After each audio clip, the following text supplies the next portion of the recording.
Welcome, citizens of Wakanda. This is J-Rod, the filmmaker and film major from Philadelphia, and today we're here for another spectacular episode of Ufilmee. Now I'm going to take this mask off because I can't even see in it, and it's very uncomfortable. But the reason that I'm wearing this mask is because today is Halloween. The day I'm recording this video is Halloween. And I'm not going to bring you guys a Black Panther related video right now. But I did want to talk about a show that I just watched that I think all of you should go watch. And I'm going to talk about why this season was so great to me. And the one character that made it even greater, in my opinion. And the show in question is Stranger Things. The Netflix original television show that brings you all of the things you love about 80s movies, coming of age tales, sci-fi movies, and puts it all into one beautiful package for you to just, ingest. I'm going to do this video in two parts. First, I'm going to give you guys a spoiler-free review of the second season, and then I'm going to get into a video dedication to one of my favorite characters from this season. So starting off with the spoiler-free review, Stranger Things is great. I saw the first season of it a while ago. It was just one of those, I needed something to watch because I was going on a trip. I was going to Vegas at the time. And I needed something on Netflix to watch, and Stranger Things was right there. And I just clicked on it. After that, it didn't really need a trailer because if you get to watch the first episode, that acts as a perfect trailer because it hooks you in so well off of the first episode. You just I have to binge it. But the second season was even better than the first season. It gave you more of everything. It gave you more of those heartfelt moments. It gave you more of those comedic moments, more of those inspiring moments, more of those crazy action scenes and those weird twisty sci-fi things that just make it so great. I mean, Stranger Things 2 was just Stranger Things 1, but bigger, way bigger. Not just monsters bigger, but everything was bigger. The set pieces, the action scenes, they went into some of the mythos, and you learned about some of the characters in ways that you didn't in the first season, and it was great. To me, Stranger Things is the best Netflix show that's out right now. Probably one of the best ones I've ever seen on Netflix, and it's the best show I've seen this year since Legion, which came out in, I think, February. So it's the best thing I've seen since early this year. I think everyone should go see it if they haven't already. And if you haven't seen the first season, definitely watch that first because you need to take it all in the order that it was intended. But now I'm going to get into the second part of this video, is the reason why I think Stranger Things 2 was so great. So here's your official spoiler warning. This is your official spoiler warning. I'm just giving time for the sound effect. I haven't chosen a sound effect yet, but I know there's one there because I said I was going to put one there. So, there's that. But one of the reasons why I love Stranger Things is because of the way that it displays its characters. They have characters that are different than characters that have ever been seen on screen. Positive female characters, female leads, incredibly powerful female characters. You have a police officer character that subverts his own stereotypes, and he's kind of like an outlaw and a police officer at the same time. You've got Winona Ryder's character, who is she's definitely one of those characters who can be seen as crazy. But she's crazy for a reason. She's crazy with great intentions, and she's just crazy enough.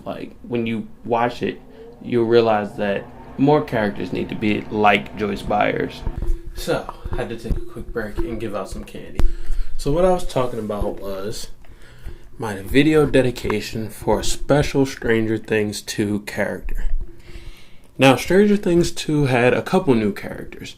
There was Mad Max, the video game playing skater girl who comes to Hawkins Middle School, where most of our main characters go, and she meets the new group. She becomes an integral part of their brigade of sorts.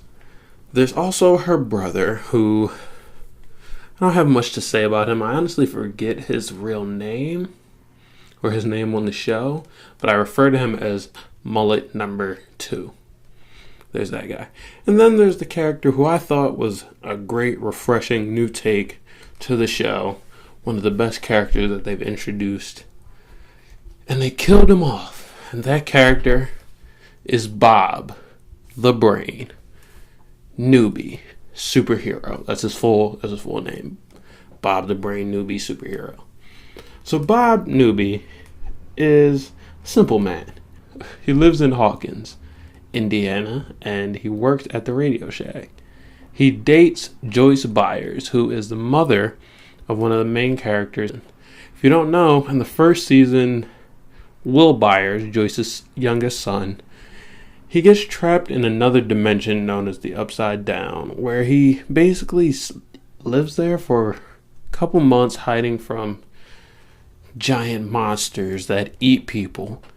And he was eventually saved by a bunch of, by his friend, a mixture of his friends, an outlaw cop named Jim Hopper, and some very clever investigation on behalf done by his mom. Coming into the second season, Joyce Byers is still a single mother of 2 boys, one of which is having some physical and mental trauma from a situation that honestly nobody knows how to deal with.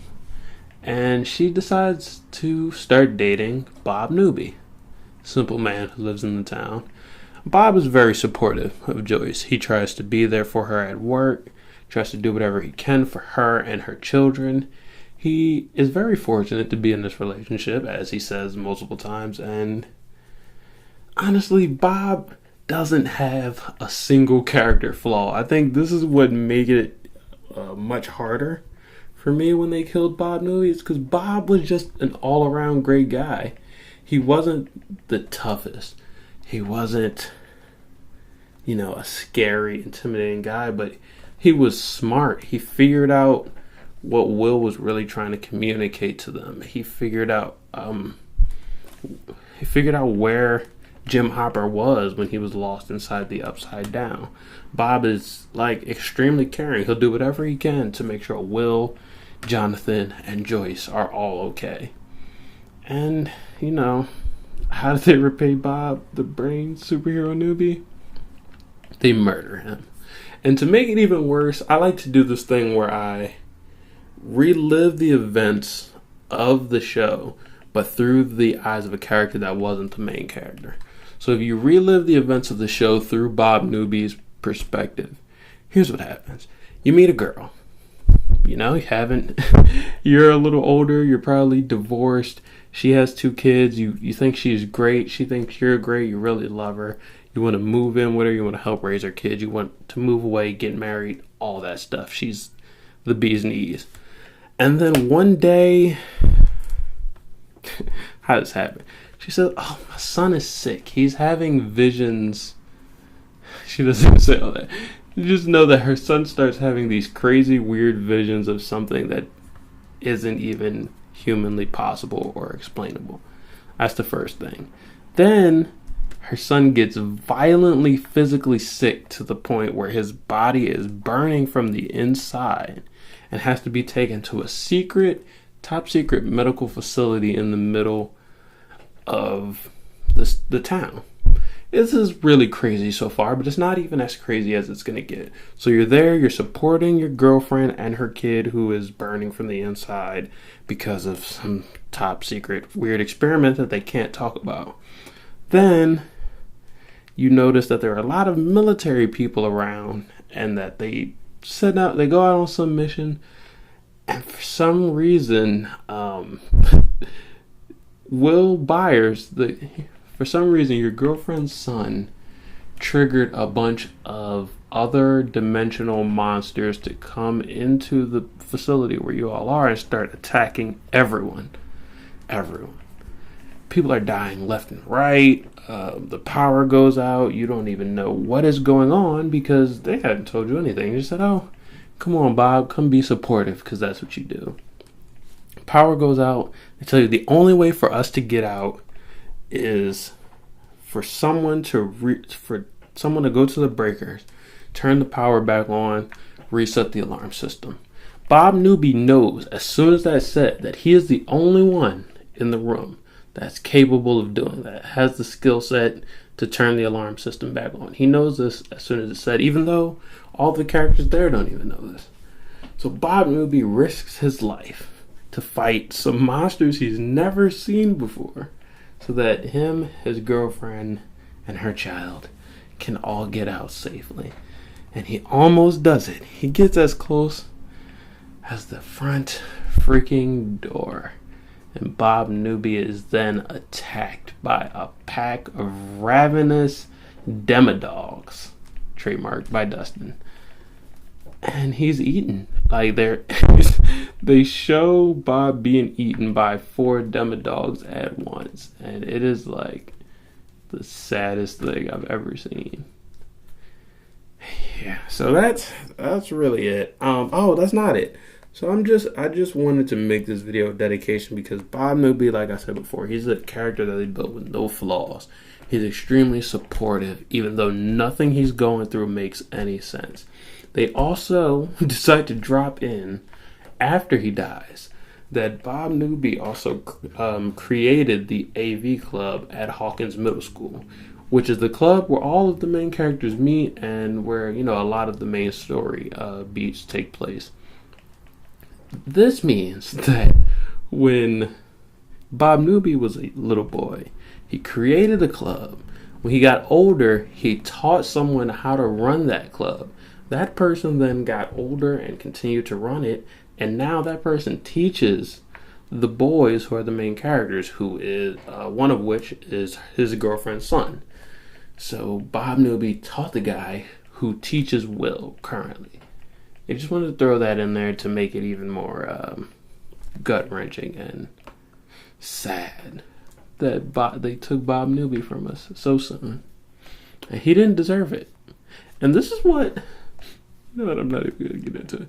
But like I said in the beginning, please go watch Stranger Things Season 2. Even though they killed Bob, it was a great... it was about 9 hours of video. It was a great 9 hours. And I honestly, since I've stopped watching it, since I finished it, I wanted to go back and watch it again. So I might end up doing that.